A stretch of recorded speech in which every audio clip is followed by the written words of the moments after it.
Bismillahirrahmanirrahim. Assalamualaikum warahmatullahi wabarakatuh. Innal hamdalillah nahmaduhu wa nasta'inuhu wa nastaghfiruh wa na'udzu billahi min shururi anfusina wa sayyiati a'malina. May yahdihillahu fala mudilla lahu wa may yudlil fala hadiyalah. Asyhadu an la ilaha illallah wahdahu la syarikalah wa asyhadu anna Muhammadan abduhu wa rasuluhu amma ba'd.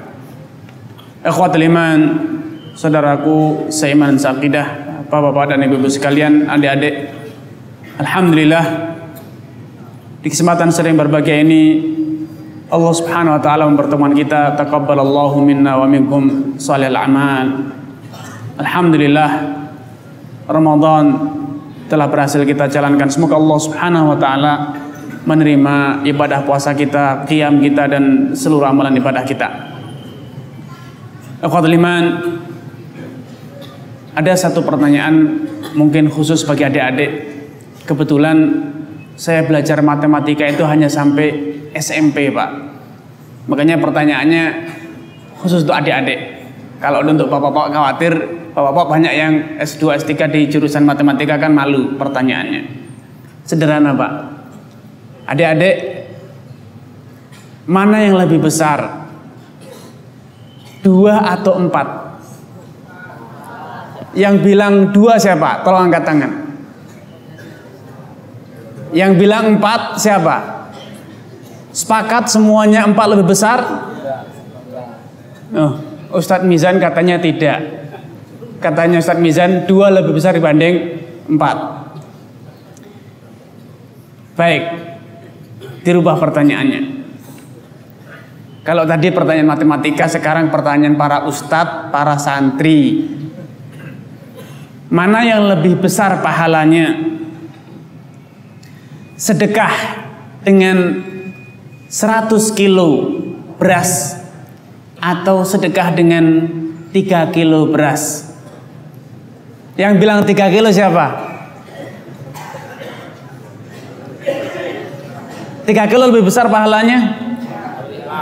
Kelihatan pelitnya. Jelas 100 kilo kok bisa kalah dengan 3 kilo. Dari mana logikanya, Pak? 100 kilo itu cukup untuk makan satu kampung, 3 kilo cukup 2 keluarga. Jelas harusnya logikanya yang 100 kilo lebih besar pahalanya, lebih banyak manfaatnya dibanding yang 3 kilo. Sepakat, Pak? Jadi yang 100 kilo lebih besar pahalanya? Loh, gimana toh? Terjadi perbedaan antara para ulama. Ternyata masalah sederhana saja, 100 dengan 3 terjadi perbedaan, Pak ya. Bagaimana kalau angkanya lebih besar, Pak? Sama-sama besarnya, tentu akan lebih banyak lagi perbedaan pendapatnya. Nah, apa yang tadi saya lontarkan, pertanyaan sederhana ini adalah sebuah ilustrasi, Pak, gambaran bahwa ternyata dalam urusan agama itu kita tidak bisa sepenuhnya menerapkan hitungan matematis. Buktinya, Pak, kalau tidak percaya, sholat subuh 2 rakaat itu, Pak, lebih besar pahalanya dibanding 1000 rakaat sholat sunnah yang Bapak lakukan. Kenapa? Karena 2 rakaat sholat subuh itu adalah rukun Islam, Pak. Bunyal Islamu ala khamsin 5. Salah satunya adalah wa iqamus shalah, menegakkan sholat. Yang dimaksud dengan sholat sini adalah sholat fardu, yang salah satunya sholat subuh. Zakat tadi pun gitu, Pak. Yang 3 kilo atau 2,5 kilo itu pahalanya lebih besar, Pak, dibanding yang 1 ton. Kalau 1 tonnya itu zakat sedekah sunnah, sedangkan yang 3 kilo atau 2,5 kilo adalah zakat fitri yang kita lakukan kemarin. Karena zakat fitri hukumnya wajib. Waduh, ternyata guru matematika protes nih. Ini ustadznya ini mau meruntuhkan ilmu matematika ini. Sudah capek-capek diajari 2 itu lebih kecil dibanding 4.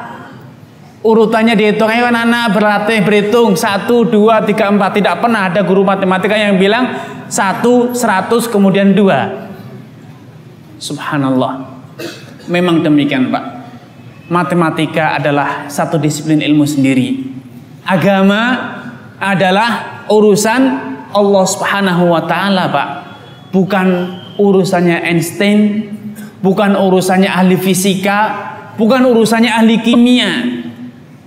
Karenanya kalau kita mau berbicara tentang agama, teori matematika tolong disimpan. Lalu bagaimana? Simak firman Allah Subhanahu wa taala, "Wa ma atakumur rasul fakhudhuh wa ma nahakum anhu fantahu." Urusan agama hanya ada satu jawabannya, bukan teori, bukan tradisi, apalagi kemareman hati, kemantepan hati. Urusannya apa? Wa ma atakumur rasul fakhudhuh. Yang diajarkan oleh Rasul ya diterima apa adanya Pak. Rasul ngajarkan sholat subuh 2. Sehingga kalau sekarang ada yang berpikir umat Islam ini kok tidak berkembang-kembang, tidak maju-maju. Sholat subuh dari zaman dahulu, zaman Nabi 14 abad lah kok cuman gitu-gitu saja. Mbak ada modifikasi sholat subuh gitu, usulan. Cari para ilmuwan, ayo cari bagaimana sholat subuh biar lebih modern, modernisasi sholat subuh. Kalau dalam militer Pak ada modernisasi alat perang, jadi senjata yang kuno ditinggal. Jadi kalau dalam agama kenapa tidak ada usulan untuk modernisasi sholat subuh biar lebih marem sholat subuhnya, 4 rakaat, 6 rakaat, 100 rakaat, lebih marem. Kira-kira ada yang setuju Pak?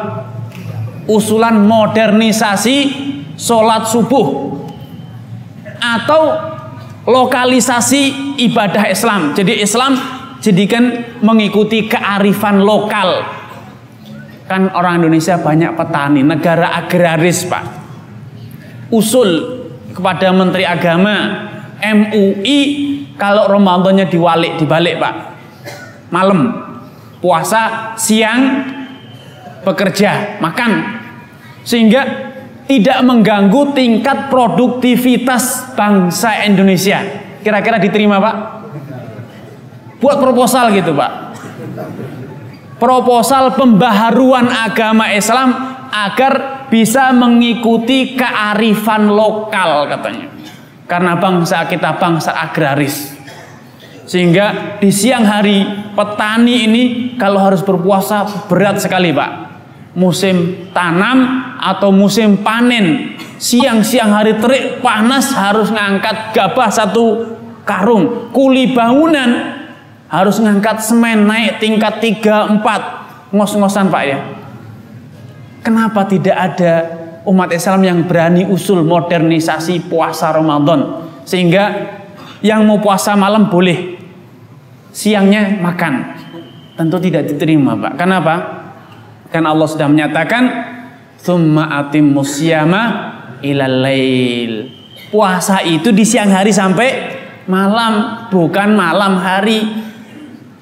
Kenapa urusannya? Tidak ada analisa lain Pak kecuali sami'na wa ata'na wa ma kana qaulal mu'minin idza du'u ilallahi wa rasulihi liyahkuma bainahum an yaqulu sami'na wa ata'na wa ulaika humul muflihun. Tidak ada jawaban orang-orang Islam, orang-orang yang beriman kalau sudah diseru, diajak untuk mematuhi perintah Allah, menerapkan syariat Allah, kecuali mengatakan sami'na wa ata'na. Walau tidak masuk akal, kok bisa 2 lebih utama dibanding 100, kan lebih banyak. 2,5 kilo kok bisa lebih besar pahalanya dibanding 1 ton. Dari mana hitungannya? Hitungannya demikianlah firman Allah Subhanahu wa taala. Inilah syariat Allah. Sehingga dalam urusan agama terutama dalam ibadah-ibadah praktis yang ada hanya sami'na wa ata'na wa ma atakumur rasul fakhudhuh wa ma nahakum anhu fantahu. Apa yang diajarkan Rasul, terima apa adanya, jalankan, patuhi. Apa yang dilarang, tinggalkan.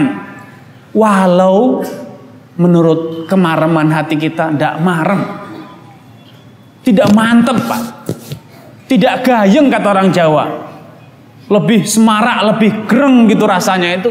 Selama itu tidak diajarkan, walau terasa gereng, terasa mantep, tidak disyaratkan Pak. Ada satu contoh nyata di zaman Nabi. Seorang sahabat yang berpikir agar ini inovasi dalam ibadah, agar ibadahnya terasa lebih mantep, tidak tanggung-tanggung. Apa caranya? Dia bernadar Pak. Ini uji coba ibadah yang lebih mantep. Abu Israil namanya, sebutannya Abu Israil. Beliau bernadar puasa, berdiri tidak duduk, di terik matahari tidak berteduh, dan membisu, tidak berbicara sepatah kata pun. Puasa, berdiri di bawah terik matahari, tidak berbicara, membisu. Kan puasanya lebih mantap Pak. Jadi hausnya itu biar benar-benar haus.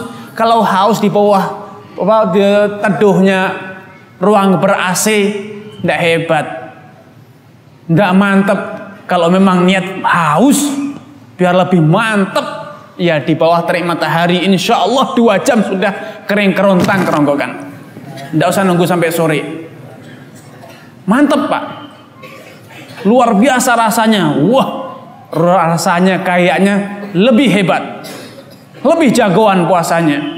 Ketika Rasulullah SAW melihat Abu Israil berdiri di terik matahari, membisu, tidak sepatah kata pun dia ucapkan, Rasulullah keheranan, gerangan apa yang terjadi pada orang ini? Bertanya kepada para sahabat. Para sahabat menjelaskan, hadza Abu Israil, ya Rasulullah, ini namanya Abu Israil. Nadhara an yasuma lillah.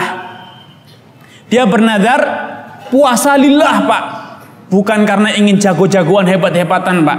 Betul-betul lillah, ikhlas lillah azza wa jal.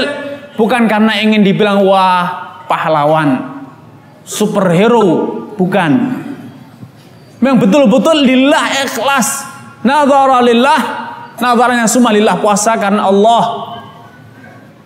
Kemudian jika dia bernadar, wala yastadhil, tidak berteduh, wala yaq'ud, tidak duduk, wala yatakallam, membisu. Membisu, tidak berbicara sama sekali, sehingga puasanya lebih mantap. Namun Rasulullah SAW tidak menerima. Urusan ibadah ini bukan urusan rasa-rasanya, bukan urusan nampaknya, bukan urusan maremnya, namun apa? Contohnya. Ada tidak contohnya? Ada tidak ajarannya? Maka Rasulullah mengatakan, muruh, perintahkan dia. Wal yaq'ud, perintahkan dia duduk. Wal yastadhil, berteduh. Wal yatakallam, berbicara.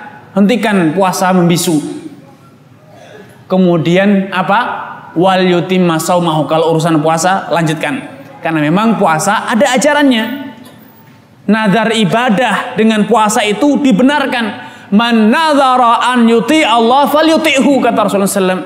Barang siapa yang bernadar lillahi azza wa jalla untuk menjalankan satu ketaatan, satu ibadah, jalankan. Wa man nadhara an ya'siyahu fala ya'sih.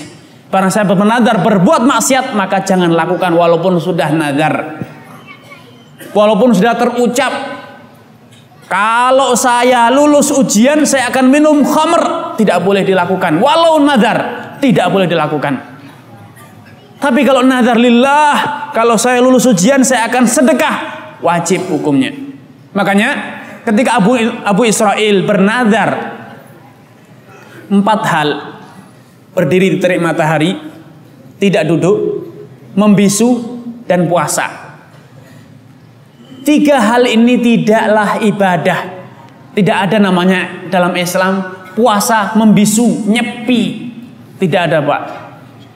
Puasa sunyi senyap, tidak ada. Tidak ada dalam Islam namanya ibadah nyepi. Nyepi itu ibadah orang lain. Dalam Islam tidak ada namanya ibadah nyepi.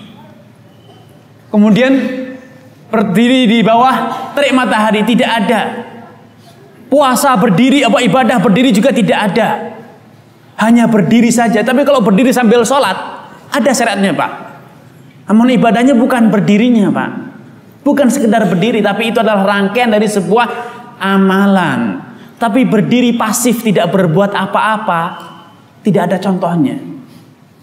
Makanya 3 hal yang mubah, amalan mubah sebelumnya. Orang mau diam itu mubah, Pak, aslinya, Pak. Mau berdiri di terik matahari atau menggunakan payung, sah-sah saja, pilihan, silahkan. Mau berdiri atau duduk boleh. Seperti yang di masjid ini yang tidak dapat tempat berdiri tidak apa-apa, Pak. Tidak dosa.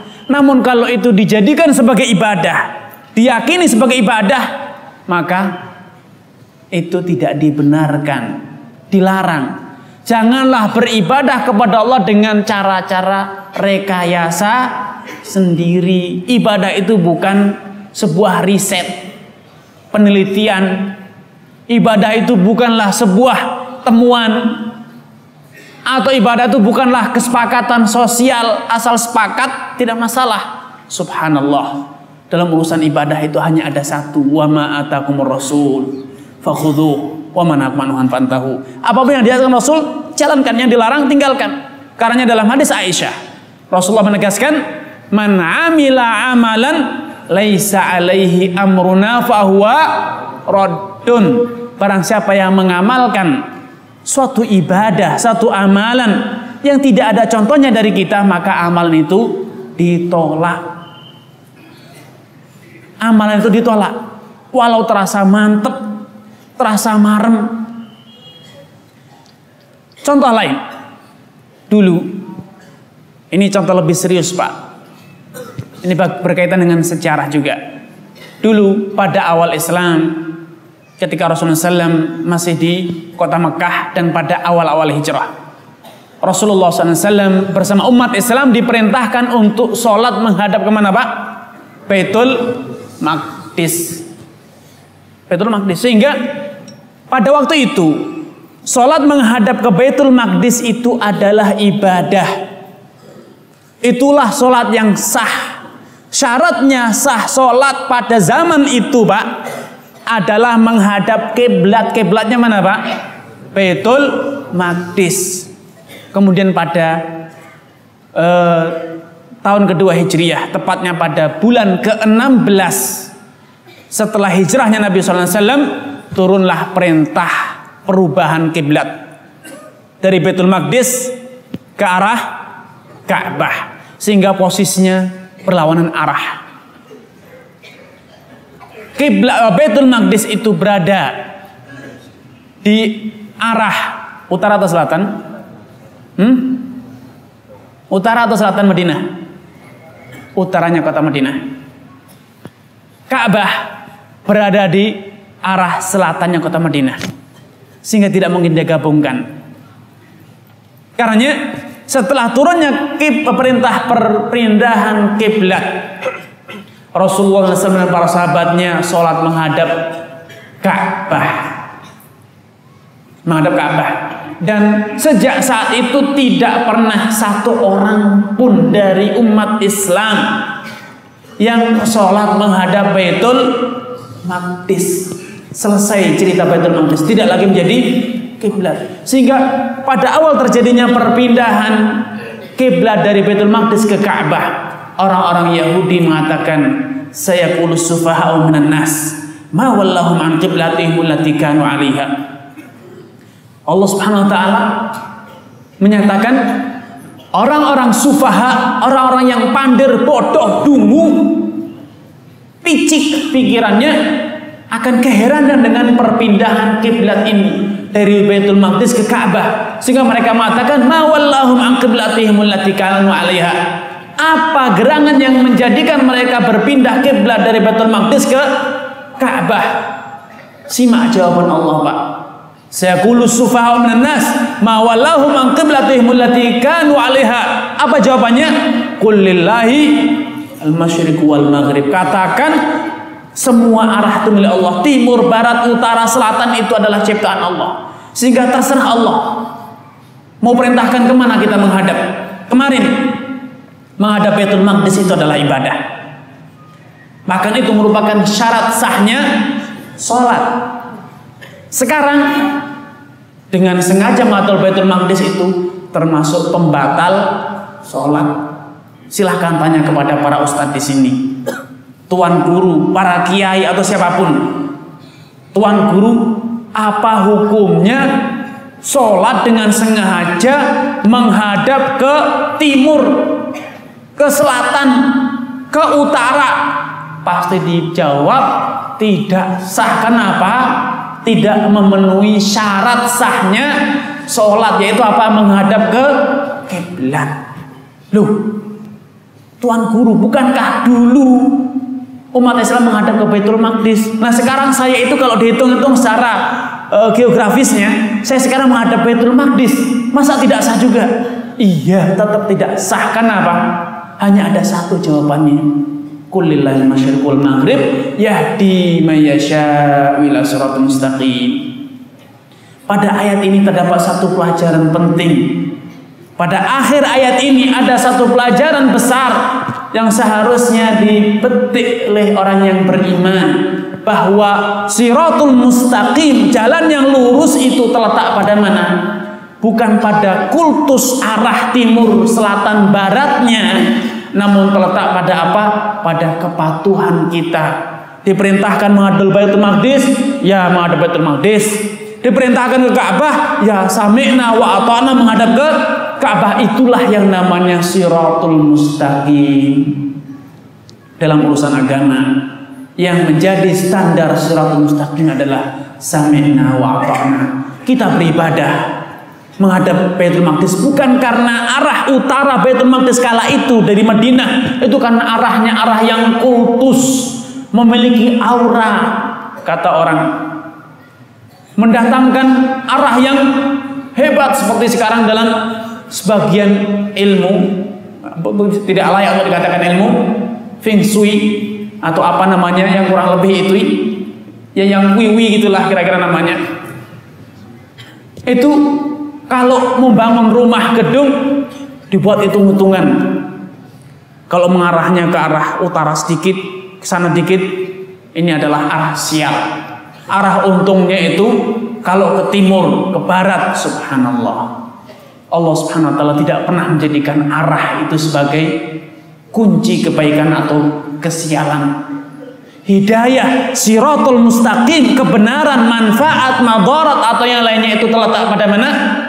Pada kepatuhan kita kepada perintah Allah subhanahu wa ta'ala. Karena pada akhir ayat ini, pada akhir ayat perpindahan kiblat, saya qulu sufaha'un nas ini diakhiri dengan yahdi may yasha'u ila siratul mustaqim. Terdapat satu pelajaran penting bahwa siratul mustaqim itu terletak pada mana? Pada kepatuhan kita kepada perintah Allah. Bukan pada arah timur, barat, utara, selatan, bukan. Karena simak bagaimana Allah menyatakan kita sholat ke Baitullah Ka'bah juga bukan karena Ka'bahnya memiliki keistimewaan yang kalau kita sentuh nyetrum atau kita cium langsung jadi ganteng, yang tadinya putih, yang tadinya hitam jadi putih, yang pesek menjadi mancung. Tidak ada. Yang miskin jadi kaya. Tidak. Yang bodoh jadi berilmu. Bukan karena itu kita menghadap ke Ka'bah. Bukan karena Ka'bahnya mampu yanfa' wa yadur, namun karena apa? Itulah perintah Allah. Kita diperintahkan sebagaimana Rasulullah SAW perintahkan dalam hadisnya, idza qumta ilas shalah, kalau engkau hendak menegakkan sholat, mendirikan sholat, fastaqbilil qiblah, maka menghadaplah ke kiblat, yaitu arahnya Ka'bah. Karena Allah Subhanahu wa taala menyatakan falyabudu rabb hadzal bait. Beribadah kepada rumah ini, bukan kepada rabb hadzal bait, Tuhan pemilik rumah ini, yaitu Ka'bah. Jadi umat Islam menghadap ke kiblat bukan karena arah kiblat ini arah yang kultus, arah yang bisa yadurru wa yanfa', mendatangkan untung, rugi, celaka atau tidak, bukan. Namun itu karena perintah. Kalau kita tidak diperintahkan menghadap Baitul Maqdis atau ke Ka'bah, kita tidak akan pernah menghadap. Kalau kita tidak diperintahkan oleh Rasulullah SAW, tidak diajar oleh Rasulullah SAW untuk menghadap ke Ka'bah, maka tidak ada perlunya, tidak ada kewajiban kita untuk menghadap ke Ka'bah. Makanya kalau sekarang Pak, ada orang yang mengatakan kalau nyangkul itu menghadap ke kiblat Pak. Kalau nyangkulnya membelakangi kiblat nanti panennya tidak banyak. Jangan dipercaya Pak. Jangan dipercaya. Begitu juga kalau misalnya bangun rumah, jangan sampai membelakangi kiblat loh. Kalau bangun lima nanti mandul, tidak punya anak, rezekinya seret. Jangan dipercaya. Tidak ada hubungannya, karena Allah tidak pernah memerintahkan kita. Bahkan Rasulullah SAW menyatakan, antum a'lamu bi umuri dunyakum. Kalian lebih tahu tentang urusan dunia kalian. Kalau menghadap ke timur jurang, ya jangan dihadapkan rumahnya ke arah jurang. Nanti anaknya kecemplung Pak. Jadi urusan dunia bebas, tapi urusan ibadah kita harus sami'na wa ata'na. Wa ma kana qaulal mu'minin idza du'u ila Allah wa rasulihi an yaqulu sami'na wa ulaika humul muflihun. Dan orang yang senantiasa mengatakan sami'na wa ata'na atas perintah Allah, kami mendengar dan kami patuh dengan setiap perintah Allah, mereka lah faulai wa ulaika humul muflihun. Mereka lah orang yang berbahagia, orang yang sukses. Karena dalam urusan ibadah, marilah kita tumbuhkan kesadaran bahwa ibadah itu akan bernilai ibadah kalau itu benar-benar merupakan perintah Allah dan perintah Rasulnya. Karena kemarin di bulan Ramadan Pak, kita di siang hari berhenti dari makan, berhenti dari minum, bukan karena tidak nafsu makan Pak, bukan karena tidak haus, kita tidak minum, haus siang hari Pak. Siapa bilang kalau siang Ramadan tidak haus? Haus. Semua orang merasakan haus dan lapar. Namun kenapa tidak makan? Ya diperintah. Fal'ana, kalau Allah Subhanahu wa taala menyatakan tsumma aqimus syiyama ilal lail, diperintahkan untuk menyempurnakan puasa sampai malam, maka saya tidak boleh makan. Bukan karena saya tidak lapar, bukan karena saya tidak nafsu, bukan karena tidak ada makan, bukan. Kalaupun ada makanan, dipaksa makan, saya tidak akan makan. Karena ini adalah perintah Allah Subhanahu wa taala.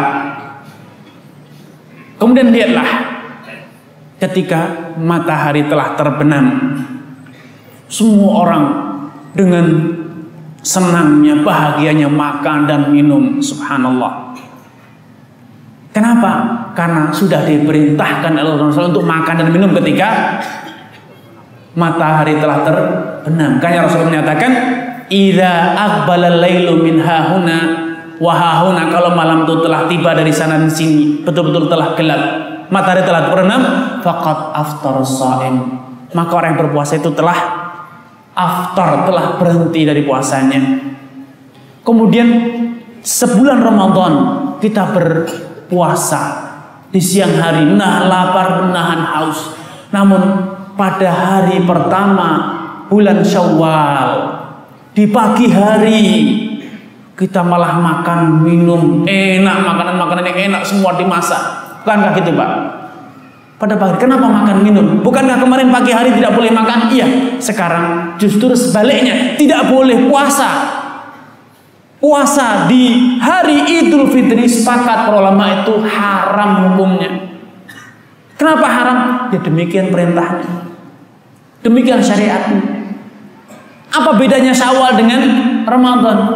Itulah perintah Allah. Allah Ta'ala menyatakan, ya ayyuhalladzina amanu kutiba alaikumusiyam, orang yang beriman telah diwajibkan atas kalian untuk berpuasa. Pada lain Allah menyatakan, faman syahida minkum syahra falyasum, barang siapa dari kalian yang mendapatkan puasa bulan Ramadan maka wajib dia berpuasa.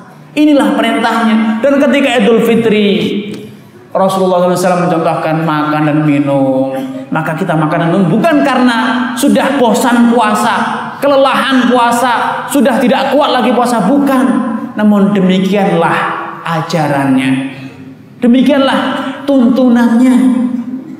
Karena puasa yang telah kita lalui 1 bulan penuh kemarin sudah sepatutnya menumbuhkan kesadaran dalam diri kita untuk bisa senantiasa sami'na wa ata'na kalau sudah berhadapan dengan perintah Allah, berhadapan dengan larangan Allah. Walau tidak masuk di akal saya, karena bisa jadi karena tidak masuk itu karena kitanya yang bodoh, bukan karena syariatnya yang tidak masuk di nalar. Atau karena memang daya nalar kita yang belum mampu. Sehingga kalau ada pertanyaan, ada analisa, Pak. Sebuah cerita pengalaman pribadi, saya ketemu dengan dosen filsafat. Dia bertanya, Pak Ustadz, saya mau tanya, kenapa sholat subuh 2 rakaat, zuhur 4 rakaat, asar 4 rakaat, maghrib 3, isya 4, kok tidak dibikin sama saja? Semuanya 4 atau semuanya 2? Kenapa dibuat beda-beda? Sebelumnya saya kira ini adalah orang yang tidak tahu ingin tahu. Saya jawab, ya demikian ajarannya, Pak. Mau saya bilang apa lagi? Yuk, saya itu diajarinya ya seperti itu, hadisnya seperti itu. Mau apa lagi? Kata dia, jawaban klasik. Saya tersentak. Kok dibuat jawaban klasik? Saya jawab, Pak, Bapak mau jawaban yang kontemporer? Iya, saya punya. Saya punya, Pak. Bapak kan seorang ilmuwan, terpelajar. Jadi sebuah jawaban itu baru bisa dipercaya kalau sudah diadakan riset. Langsung bertanya dengan narasumbernya. Lah kebetulan narasumber agama Islam sudah meninggal, Pak. Nabi Muhammad hidup di alam kuburan sekarang. Nah sekarang saya utus Bapak, saya danai, tolong tanyakan kepada Nabi Muhammad di alam kubur sana, Pak. Bapak untuk bisa sampai ke alam kubur butuh biaya berapa? Sebilah pisau saya belikan, racun tikus juga saya belikan, agar bisa sampai ke alam kubur, ketemu dengan Nabi Muhammad, Pak. Adakan wawancara langsung dengan narasumbernya. Nanti kalau sudah ketemu, buat sebuah hasil riset untuk menjadi gelar profesor, Pak. Cepat. Belum ada ini judul riset yang hangat, belum pernah ada yang buat, Pak. Kalau Bapak berhasil, langsung profesor. Beliau bengong. Kok gitu? Iya, ini kan riset. Karena memang agama, Pak, saya bilang. Kalau Bapak tidak berani buat riset, jangan ngeyel, saya bilang. Karena memang dalam urusan agama, sami'na wa ata'na, Bapak ingin menggunakan logika, menggunakan kaidah-kaidah dalam riset. Ya inilah, terapkan, silahkan. Ketemu dengan narasumbernya. Langsung, Nabi Muhammad kenapa kok tidak dibikin sama saja gitu. Jadi kalau Bapak bertanya ke saya, salah alamat, saya bilang. Oh gitu ya, gampang, Pak. Jadi mau butuh apa sekarang, Pak? Saya tantang Bapak. Racun tikus saya belikan sekarang juga. Sebilah pisau, gampang. Paling sederhana, tangan Bapak celupin itu ke colokan listrik. Segera itu sampai ke alam kubur, tiket murah, Pak. Jadi dalam urusan agama, Pak, memang harus sami'na wa ata'na. Bukan logika yang dikedepankan. Urusan agama, urusan ibadah, terlebih lagi memang kita harus belajar menumbuhkan kesadaran sami'na wa ata'na. Bukan logika, bukan teori matematika, bukan filsafat, apalagi tradisi. Seringkali kita berpikir seperti apa, sebagian orang akan berkata kearifan lokal, katanya, Pak. Budaya, warisan leluhur, kan gitu. Ini kan orang Lombok itu punya budaya nenek moyang yang sudah diwarisi sejak zaman dahulu kala. Ustadz belum lahir, masih ingusan, sudah ada tradisi ini. Lah kok sekarang berani-berani yang ngotek-ngotek tradisi yang sudah diwariskan oleh leluhur. Subhanallah. Ini urusan agama, Pak, bukan urusan leluhur. Nabi kita bukan nabi leluhur. Nabi kita Nabi Muhammad Sallallahu Alaihi Wasallam. Jadi kalau sudah bicara agama, leluhur minggir dulu. Jangan sampai kita seperti orang-orang musyrikin Quraisy. Diajari oleh Nabi Muhammad beribadah itu hanya kepada Allah. Sholat, zakat, puasa, hajinya yang benar, tinggalkan semua berhala. Apa jawabannya, Pak? Inna wajadna aba'ana ala ummatin wa inna ala atharihim muqtadun. Nabi Muhammad, jangan banyak ribut lah. Ini tradisi leluhur. Inna wajadna, inilah warisan leluhur kita, nenek moyang kita. Karenanya kita akan uri-uri, kata orang Jawa. Diuri-uri. Mungkin kelompok bahasanya Bapak. Diuri-uri itu dihidupkan, dipertahankan. Jangan sampai ini kan aset budaya bangsa kita, jangan sampai luntur. Jadi kalau tradisinya seperti ini jangan ditinggalkan. Lalu terus agamanya bagaimana? Agama urusan agama, tradisi urusan tradisi. Subhanallah. Kok bisa umat Islam berpikiran agama-agama, budaya, subhanallah. Inikah ucapan yang pantas dilakukan oleh seorang muslim? Demikiankah seorang muslim seharusnya bersikap? Tentu tidak. Seorang muslim kalau sudah mendengarkan perintah Allah, ya harus ditinggalkan yang bertentangan dengan syariat Islam, bertentangan dengan syariat Allah. Kenapa? Kita adalah Abdullah, kita itu hambanya Allah, kita itu umatnya Nabi Muhammad. Ya, yang harus dijadikan panutan adalah Nabi Muhammad, bukan leluhur lagi, Pak. Di zaman Nabi Muhammad dulu juga ada leluhurnya Abu Jahal ada.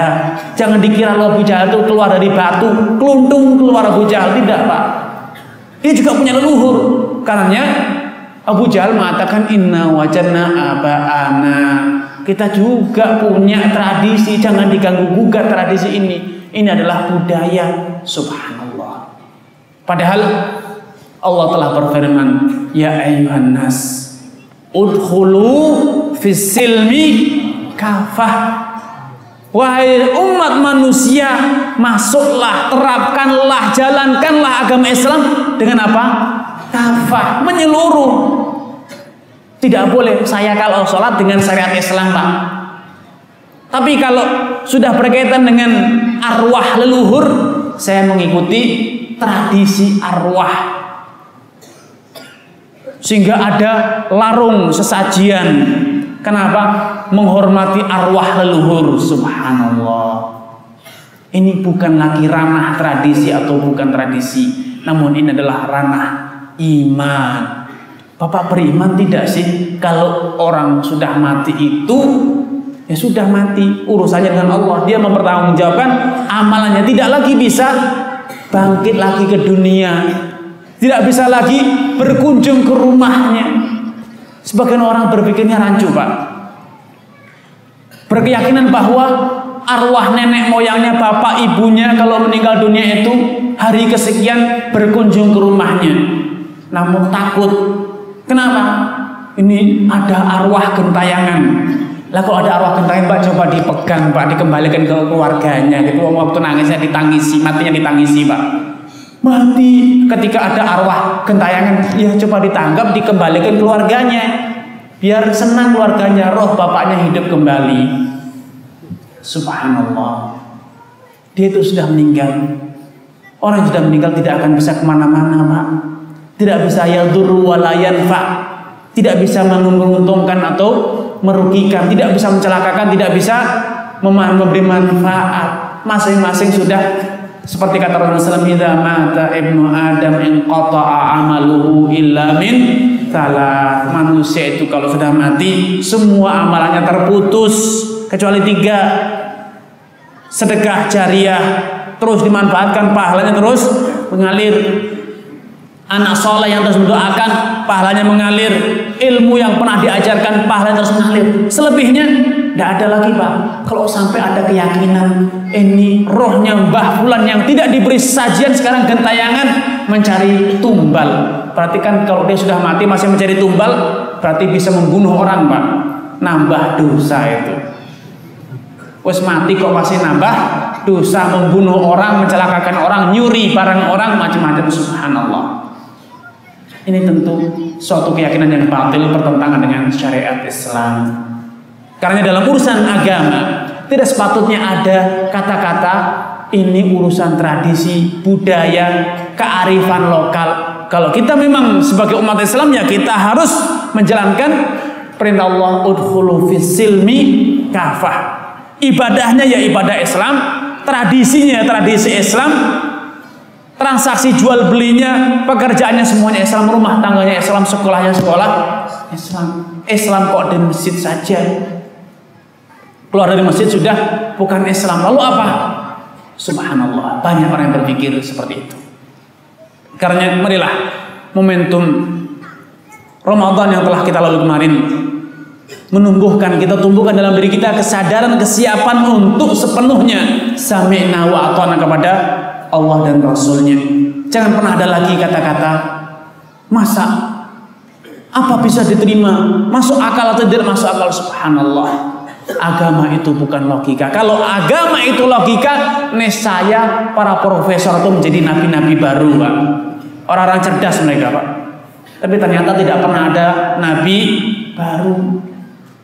Wa ma kana Muhammadun aba ahadin min rijalikum walakin Rasulullah khatamun nabiyyin.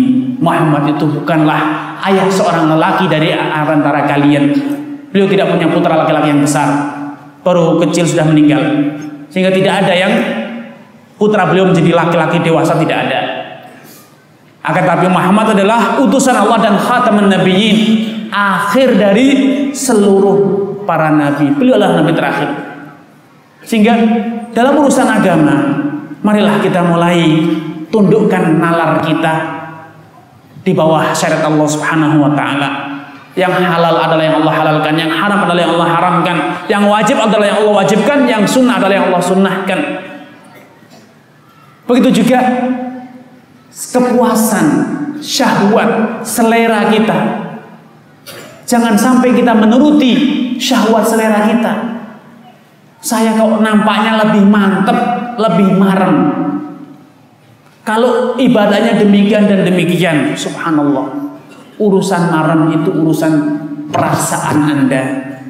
Tapi jangan dijadikan itu sebagai syariat yang harus diajarkan kepada semua orang. Karena Al-Bara' bin Azib, salah seorang sahabat yang banyak memiliki hewan peliharaan kambing.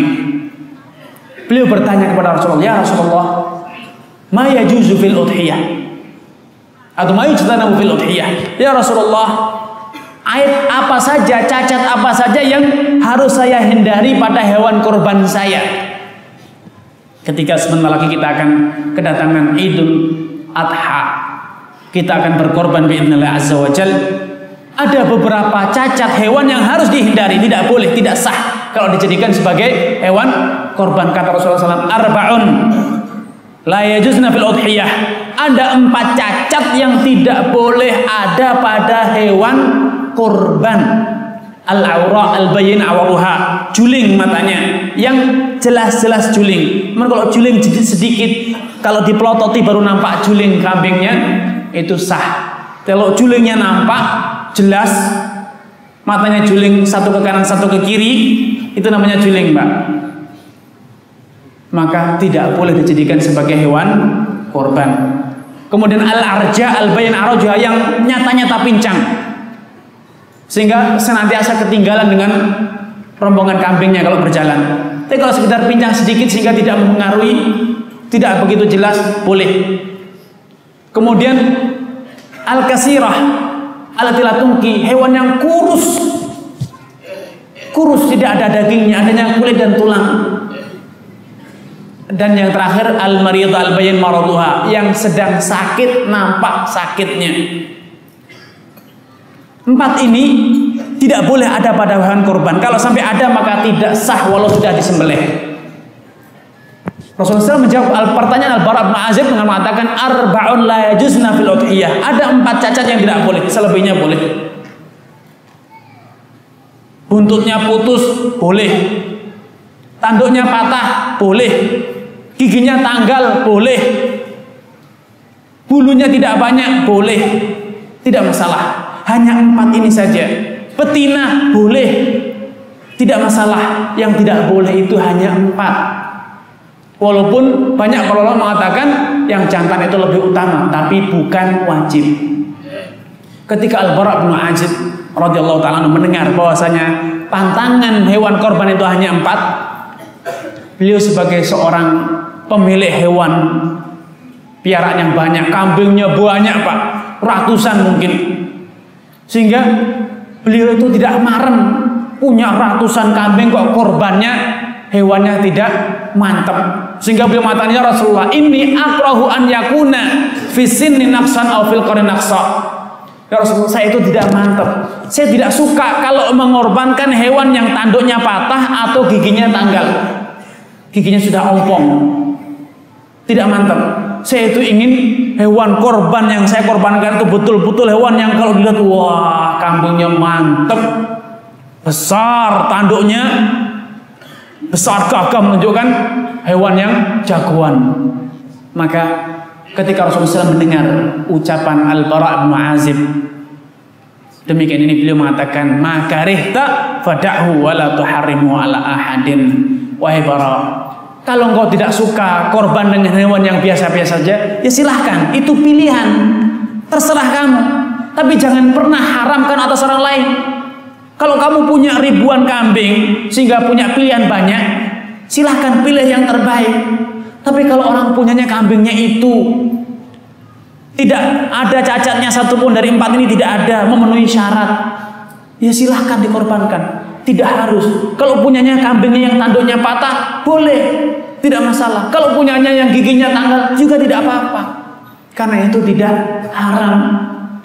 Sehingga apa yang disabdakan oleh Rasulullah ini menjadi sebuah kaidah yang sepatutnya diingat oleh orang yang beriman, orang yang semangat untuk meneladani Rasulullah SAW. Makarihta fada'hu wa la tuharimu ala ahadin. Apa yang kau tidak suka, silahkan engkau tinggalkan, namun jangan pernah itu diharamkan atas orang lain. Masalah suka tidak suka itu urusan selera. Intinya Anda suka tidak suka, senang tidak senang, itu urusan. Namun jangan pernah itu dijadikan sebagai pedoman dalam hidup, apalagi dijadikan sebagai syariat untuk semua orang. Kan dalam kisah lain ada kisah unik juga. Suatu hari Rasulullah SAW sebagaimana diriwayatkan oleh Khalid bin Walid dan juga yang lain, disuguhkan kepadanya hidangan daging lezat sekali Pak, daging dhab.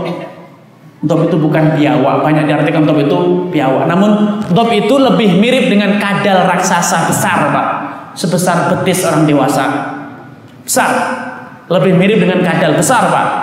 Namun hewannya sangat unik. Disebutkan oleh para ulama yang mengamati perilaku hewan seperti dalam kitab Hayawanul Kubra dan yang lain, dijelaskan bahwa hewan ini seumur hidupnya tidak pernah minum air, karena dia punya organ di tubuhnya yang bisa merubah udara menjadi embun, dan dia makannya hanya rumput, tidak pernah makan hewan daging. Bukan seperti biawak. Biawak itu dia makan buah dan juga makan daging.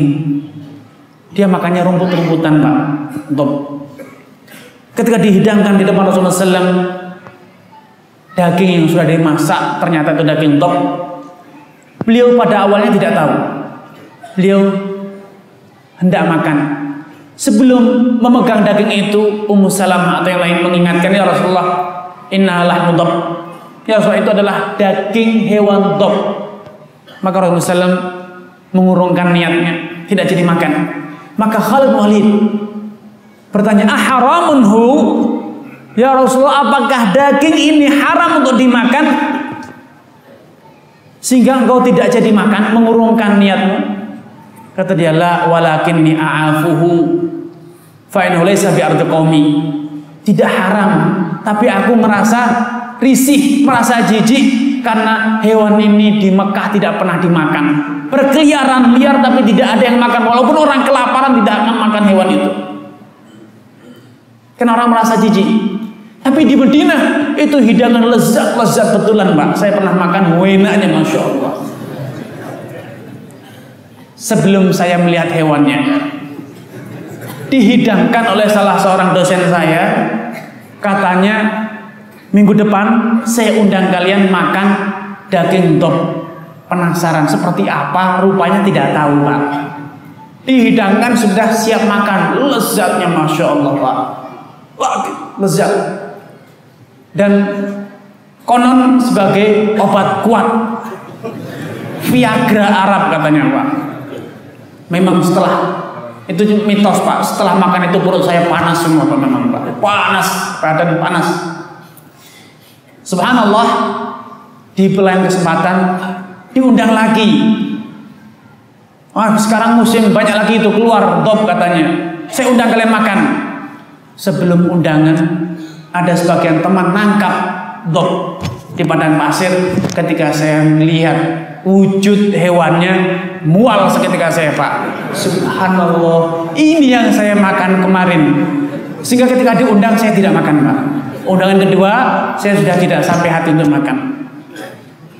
Karena Rasulullah SAW ketika ditanya oleh Khalid bin Walid, apakah hewan ini haram dimakan? Beliau mengatakan, la, tidak haram, walakinni afuhu, aku tidak sampai hati memakannya. Fa in laysa bi ardi qaumi, karena hewan ini tidak pernah dimakan di kampung halaman yaitu di Mekah. Maka Khalid bin Walid makan dengan lahapnya hewan tersebut di depan Rasulullah SAW. Pada kisah ini terdapat sebuah pelajaran bahwa urusan suka atau tidak suka, selera atau rasa itu urusan pribadi, Pak. Tidak boleh dijadikan sebagai sebuah syariat. Jadi sampai pun Rasulullah tidak berselera, tidak masalah bagi para sahabat. Bagi yang berselera makan, kalau boleh berselera makan. Tapi Rasulullah tidak berselera, tidak masalah karena ini urusan dunia, Pak. Urusan selera itu adalah urusan hati masing-masing. Sehingga tidak pantas dijadikan sebagai panutan. Sehingga kalau tuan guru, ustadz tidak suka hidangan, kemudian jangan diajarkan ustadz tidak suka, ini berarti ini makruh atau haram. Subhanallah, tidak demikian. Tidak suka itu urusan pribadi.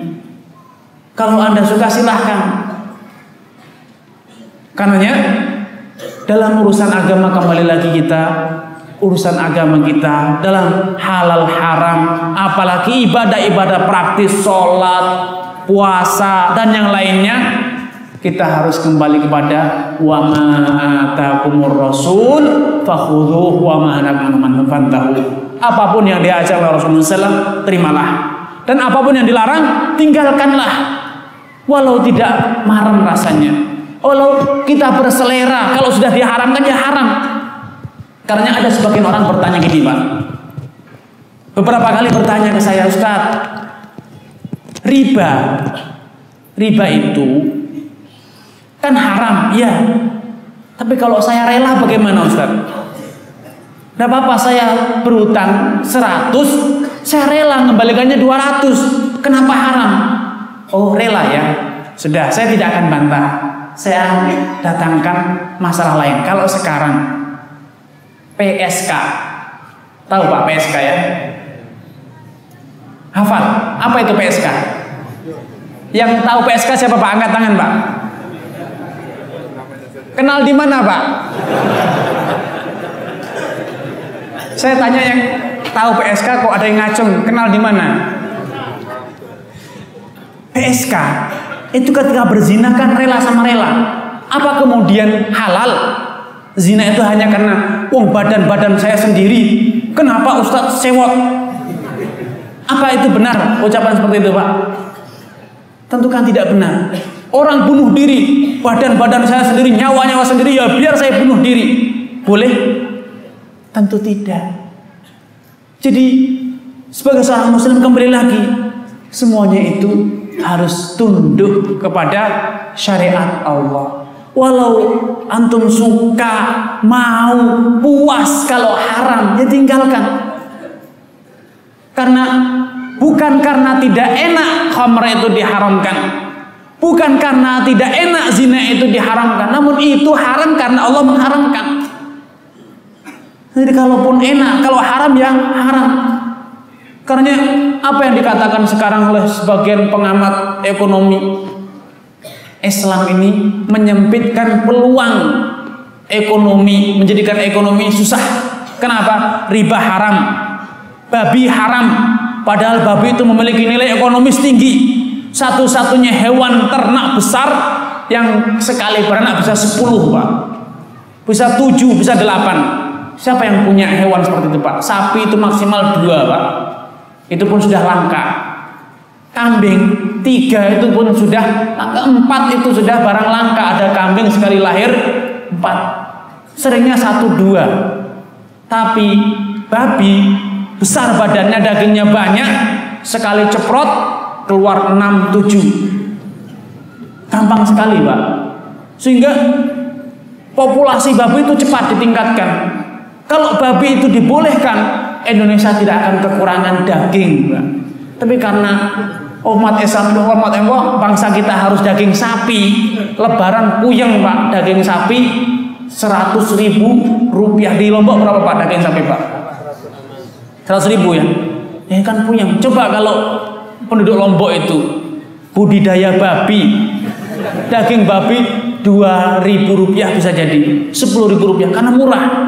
Tidak usah dikasih rumput yang hijau, apapun akan dilahap oleh babi. Semua yang basah, semua yang basah dilahap, sampai pun kalau tidak ada makanan, kotorannya dimakan lagi. Sehingga murah sekali babi itu Pak. Produktivitasnya tinggi, nilai ekonominya tinggi. Lah kok bisa haram? Ya demikianlah. Innamal khamru wal maisir wal ansab wal azlamu rizqun min syaitan. Qul innama harama qul la ajidu fi ma uhiya ilayya muharraman ta'amin an yat'amahu illa an yakuna maitatan aw daman aw lahma khinzir. Daging babi itu lahma khinzir itu haram hukumnya Pak. Kenapa?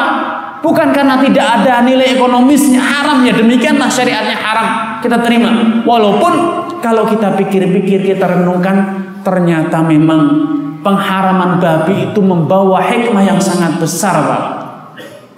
Karena salah satu hikmahnya Pak, bersyukurlah babi itu haram Pak. Karena satu dari 2 hewan yang tidak punya rasa cemburu itu babi Pak. 1 betina 100 jantan tidak akan kelahi Pak dalam satu kandang. Tapi coba pelihara kambing 100 betina 2 ekor jantan, Bapak pusing dengar kambingnya kelahi terus setiap hari. Ayam jago 1000 betina, 2 ayam jago kurang apa Pak? Ya kok masih kelahi rebutan, nemen jago itu. Tapi kalau babi 1 betina 1000 jantan tidak masalah Pak. Sehingga aman, tidak ada yang tarung gara-gara rebutan betina. Lah kalau sampai ini nular ke manusia kan bahaya Pak. Makanya dulu di sejarah Islam Indonesia itu ada namanya ajaran Darmo Gandul. Pernah dengar Pak? Darmo Gandul itu ajarannya istrimu ya istriku, istriku ya istrimu. Nah itulah kalau udah sampai seperti itu kan gimana Pak? Kan rusak negara kita ini, rusak rumah tangga kita. Apalagi telah terbukti manusia itu terpengaruh dengan makanan yang dikonsumsinya. Manusia itu karakternya sedikit demi sedikit, namun pasti akan terpengaruh dengan makanan yang dia makan. Sehingga kalau sampai terus makan babi kan berbahaya Pak. Pokoknya terbukti orang-orang barat itu mereka sadar ketika ada flu babi itu yang terkena mereka yang hobi makan babi. Umat Islam yang tidak makan babi jarang yang kena. Sehingga ketika mereka menamakan flu babi, sadar akhirnya, waduh ini berarti menguntungkan angin segar bagi masalah. Oh makanya jangan makan babi biar tidak kena flu babi. Akhirnya rame-rame sepakat diganti jangan flu babi, H1N1 agar umat Islam tidak fobi dengan babi. Subhanallah. Ini salah satu manfaatnya. Karena penyakit babi itu paling gampang menular kepada manusia.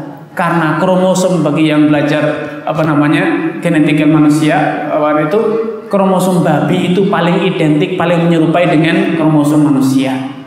sel babi itu paling mirip dengan manusia, sehingga penularan penyakit babi ke manusia itu paling mudah. Ini manfaat. Namun kalaupun kita tidak tahu itu, kita sami'na wa ata'na. Karena suatu hari datang seorang wanita kepada Aisyah, "Ma balul haid taqdis shauma wa la taqdis shalah." Wahai Aisyah, saya punya satu pertanyaan. Kenapa wanita yang haid itu wajib mengqadha puasa tapi tidak wajib mengqadha sholat? Kan sholat itu lebih wajib dibanding puasa, karena sholat itu rukun Islam kedua, puasa rukun Islam keberapa Pak? Keempat. Sehingga tingkat prioritasnya harusnya sholat lebih utama. Tapi kenapa puasa diqadha kalau sholat kok tidak? Tidak masuk di nalar saya, tidak logis katanya. Maka Aisyah berkata, "Aharuriyatun nanti?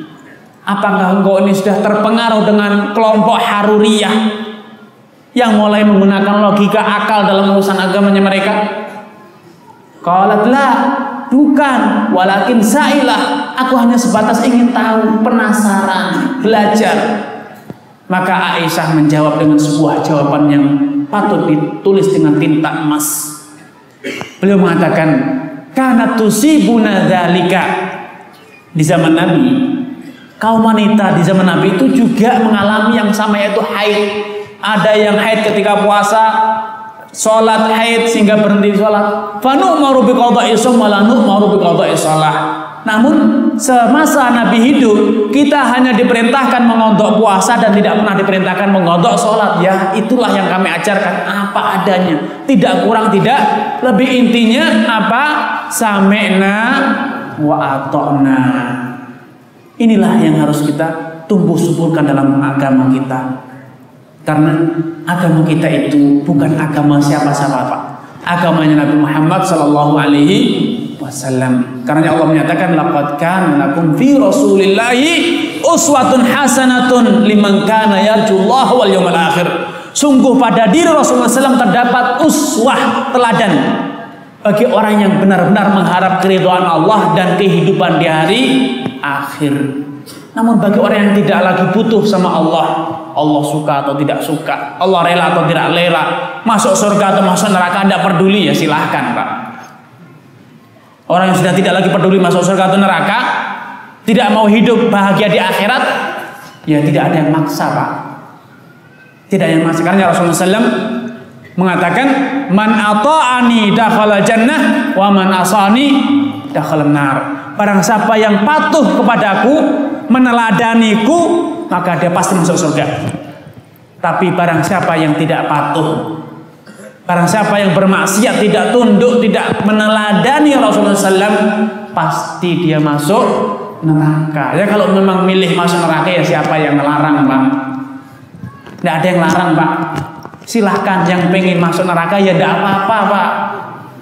Itu demokrasi negara kita ini kan demokrasi bebas Pak. Allah pun juga menghormati, silahkan.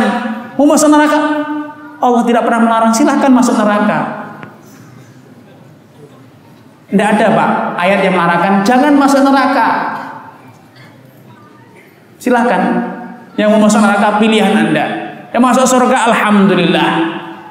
Karena Allah SWT kelak di hari kiamat, kalau penghuni surga telah masuk surga, penghuni neraka masuk neraka, sudah tidak ada lagi yang tersisa. Semuanya sudah menempati tempatnya masing-masing. Allah akan berkata, "Ya bani Adam, innama hiya a'malukum." Wahai anak keturunan Adam, apa yang kalian merasakan sekarang ini semuanya adalah pilihan kalian sendiri. Itu adalah karya kalian sendiri.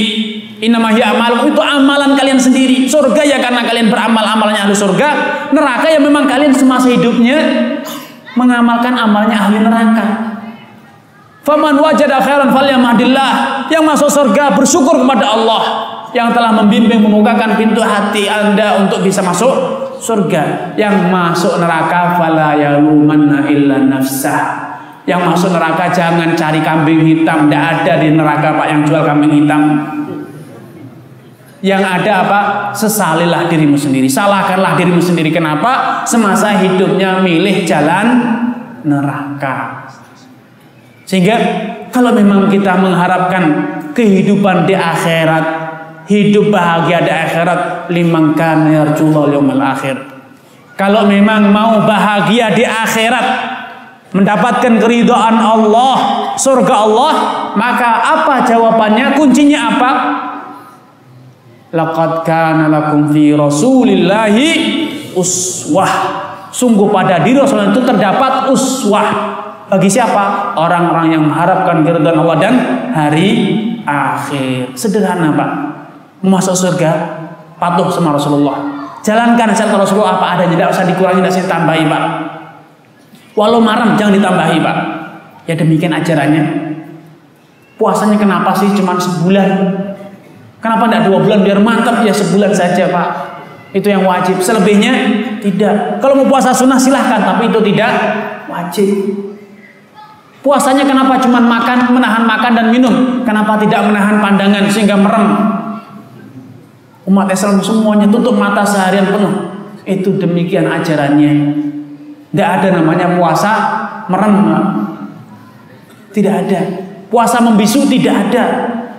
Walau puasa boleh berbicara, boleh bekerja. Sholat pada waktunya tidak ada dispensasi. Sehingga betul-betul dengan kita menumbuhkan kesadaran ini, kita akan menjadi umat Rasulullah Sallallahu Alaihi Wasallam. Dan kalau kita telah benar-benar meneladani Rasulullah Sallallahu Alaihi Wasallam dalam semua aspek kehidupan kita, maka Allah akan cinta kepada kita. Qul in kuntum tuhibbunallah fattabi'uni yuhibbukumullah. Katakan Muhammad, kalau kalian benar-benar cinta kepada Allah, apa buktinya? Bagaimana engkau membuktikan cinta? Katanya cinta itu butuh pengorbanan, Pak, ya. Rayuan gombal atau bukan itu, Pak? Cinta itu pengorbanan, Mas. Iya, cinta kepada Allah pun butuh pengorbanan, Pak. Apa pengorbanannya? Fattabi'uni. Teladani aku, ikuti aku. Kalau engkau meneladani aku, kata Allah Subhanahu wa taala, maksudnya meneladani Nabi Muhammad, yuhibbukumullah, maka Allah akan mencintai kalian. Wa yaghfir lakum dzunubakum, Allah akan ampuni dosa kalian. Jadi kalau kita mengaku saya itu cinta pada Allah, buktikan cintanya, bukan hanya rayuan gombal. Karena sebagaimana Allah katakan, orang itu, kata masyarakat, menggombal itu juga banyak, Pak. Menggombal, ya pacaran pinggir jalan tuh rayuan gombal semua, Pak. Orang yang munafik itu juga rayuannya gombal, ngakunya cinta pada Allah. Mereka mengatakan amanah, padahal tidak beriman. Walam tu'min qulubuhum, hati mereka tidak beriman.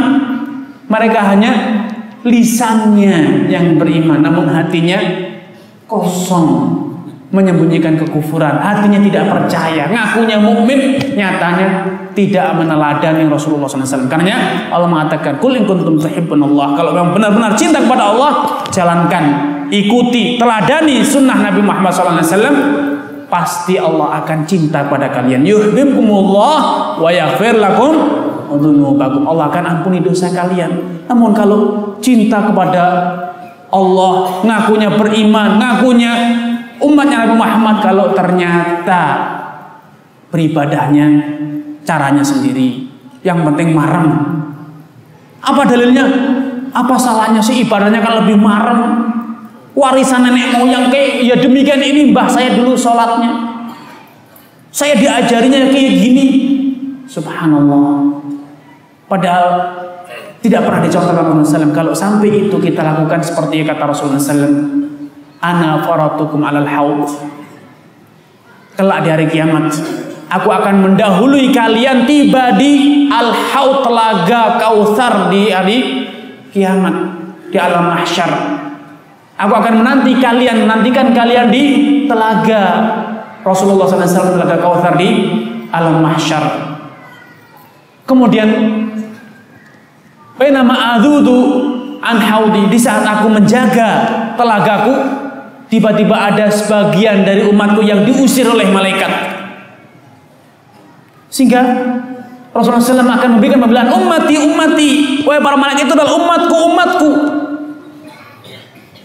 Rasulullah melihat karena kelihatan dia itu pernah sholat, dahinya, wajahnya, tangannya bekas berwudu, bernyala menjadi putih cemerlang, sehingga dikenal oleh Nabi Muhammad sebagai umatnya. Namun diusir oleh malaikat, tidak boleh mendekat ke telaga Kautsar. Maka malaikat ketika Rasulullah SAW memberikan pembelaan, malaikat menjawab, innaka la tadri ma ahdatsu ba'dak. Wahai Muhammad, engkau tidak tahu apa yang mereka kerjakan sepeninggalmu. Maka Nabi mengatakan, suhkon liman baddala ba'di. Menjauhlah orang-orang yang telah merubah ajaranku. Tidak diizinkan untuk minum dari telaga Rasulullah SAW. Apakah kita mau bernasib seperti itu? Kalau kita tidak mau, mari kita jalankan syariat Rasulullah apa adanya, utuh tanpa dikurangi, tanpa ditambahi. Wa ma atakumur rasul, dasar kita, pedoman kita adalah firman Allah Subhanahu wa taala, wa ma atakumur rasul fakhudhuhu wa ma nahakum anhu fantahu. Apapun yang dihasilkan Rasulullah SAW, maka terimalah, amalkanlah, dan apapun yang dilarang maka tinggalkanlah. Wallahu ta'ala a'lam. Semoga ini bermanfaat bagi kita semuanya. Semoga Allah Subhanahu wa ta'ala menjadikan kita termasuk umat Rasulullah SAW yang senantiasa menegakkan sunnah-sunnahnya, hidup di atas sunnahnya, meninggal di atas sunnahnya, sehingga kita kelak di hari kiamat kita akan mendapatkan karamah, kemuliaan, diizinkan untuk minum dari telaga Rasulullah SAW. Amin ya rabbal alamin. Ada beberapa pertanyaan. Yang pertama, saya punya teman yang telah menyewa kendaraan. Qadarullah dia dapat musibah tabrakan oleh pihak Rencar, diminta untuk perbaiki di dealer resmi. Setelah disepakati di kemudian hari, karena pihak dealer mengatakan waktu perbaikan lebih dari 1 bulan, maka pihak rental menuntut teman saya lagi untuk membayar sewa yang 1 bulan, sementara mobil tersebut berada di dealer, dan pihak Rencar tetap mengancam. Bagaimana jawaban Ustaz? Ini adalah bentuk kezaliman. Kalau terjadi kecelakaan, maka perlu ditinjau kecelakaannya itu karena keteledoran, berjalan melebihi batas kewajaran, tidak mengikuti rambu-rambu lalu lintas, tidak hati-hati, tidak waspada, mengendari sambil menggunakan telepon atau yang lain, mengendari sambil ngantuk, maka kalau seperti itu adalah tanggung jawab penyewa, karena berarti kesalahan dia tidak berhati-hati. Namun kalau tidak sengaja ditabrak atau sudah sewajarnya, namun ada pengendara lain yang lepas kontrol sehingga tidak bisa dihindari, maka seperti ini bukan kesalahan penyewa, karena ini harus ditanggung oleh pihak rental, kecuali kalau dalam klausul akad sewa menyewanya disebutkan bahwa kecelakaan sengaja atau tidak sengaja ditanggung oleh penyewa.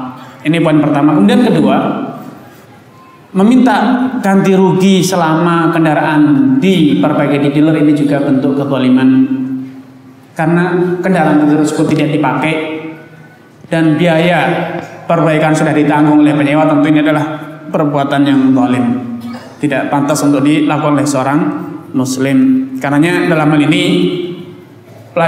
peringatan dari saya, kalau mau mengadakan akad apa saja, sewa menyewa rumah, kendaraan atau yang lain, lihatlah klausul kesepakatannya, apa saja yang menjadi hak dan kewajiban masing-masing, tuangkanlah hitam di atas putih.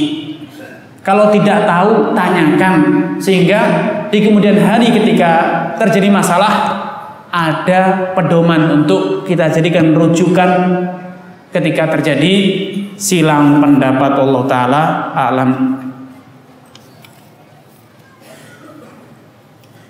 Siapa yang lebih dahulu kita bantu, saudara atau teman? Tentu yang lebih dibantu, lebih pantas untuk dibantu adalah saudara. Rasulullah SAW menyatakan, shadaqatun alal qarib alal miskin shadaqatun wa shadaqatun al qarib shadaqatun wasilah. Sedekah yang diberikan kepada orang miskin itu nilainya hanya satu, yaitu nilai sedekah saja. Namun sedekah kepada karib kerabat itu nilainya 2, sedekah dan menyambung tali silaturahmi, sehingga pahalanya 2. Karenanya tidak diragukan bahwa kalau kita berhadapan pada pilihan mendahulukan mana, saudara atau orang lain, dahulukan saudara. Namun saya lebih memilih untuk tidak diperadukan, saudara dibantu, yang lain juga yang miskin dibantu, kan lebih banyak pahalanya Pak. Jadi kalau kita punya cita-cita lah yang tinggi. Jangan punya cita hanya bisa membantu satu dari duanya. Kita bercita-cita bisa membantu bukan hanya dua, bahkan lebih. Berapapun yang membutuhkan bisa kita bantu. Apa salahnya? Akan lebih enak Pak. Mana lebih enak, membantu 1 orang atau 1000 orang Pak? Betul Pak, membantu 1000 orang lebih enak? Memilih membantu 1 orang, berarti uangnya cuma sedikit Pak. Makanya tidak kaya-kaya Pak. Karena pemikirannya saya hanya ingin bantu 1 orang. Seumur hidup hanya bisa bantu 1 orang tuh. Tapi kalau kita punya cita-cita, saya punya cita-cita bisa membantu 1.000.000 orang, insya Allah jadi orang kaya Pak. Kenapa? Masing-masing itu akan mendapatkan sebagaimana Rasulullah SAW mengatakan, walikum limri'in manawa. Setiap orang itu akan mendapatkan hasil pahala sebagaimana yang dia niatkan. Kalau kita punya tekad bulat untuk bisa membantu 1.000 orang, tentu kita akan bekerja maksimal, berpikir maksimal bagaimana mencari terobosan-terobosan usaha yang dengannya kita bisa membantu 1.000 orang. Jadi kalau cuma punya obsesi cita-cita saya cukup membantu 1 orang, ya alhamdulillah keluarga sudah cukup. Selebihnya ya udah lebih dari cukup, ya cuma segitu-gitu saja Pak. Makanya kalau cita-cita yang tinggi Pak. Jadi kalau mau bantu yang banyak Pak. Kalau sekarang belum bisa, insya Allah besok bisa. Siapa yang bertanggung jawab menyelesaikan harta warisan? Tentu semua ahli waris berkewajiban untuk membagikan harta warisan tersebut. Sepakat ketika ada orang tua, ayah atau ahli waris kita meninggal, jangan tunda lama-lama, segera sepakati, segera bagi harta warisan sehingga jelas. Jangan sampai ditunggu waktu yang lama sehingga ada lagi yang meninggal lagi, ada yang meninggal lagi, sampai akhirnya terjadi sengketa, apalagi sebagainya sudah dimanfaatkan oleh sebagian saudaranya, sudah rusak, sudah hancur, akhirnya timbul sengketa. Bukan karena materi kita matre kata orang, haus harta, bukan, namun untuk tetap menjaga keharmonisan rumah tangga kekeluargaan segera dibagi. Karena seringkali kekeluargaan itu pecah, rusak, hubungan silaturahmi menjadi berantakan gara-gara apa? Sengketa harta warisan. Sudah lewat 1 tahunnya saya belum membayar fidyah puasa saya. Apakah saya wajib membayar fidyah itu 2 kali lipat pada tahun ini? Tidak. Segera bayar sekarang. Dan perbanyak istighfar karena telah menunda kewajiban pada waktunya.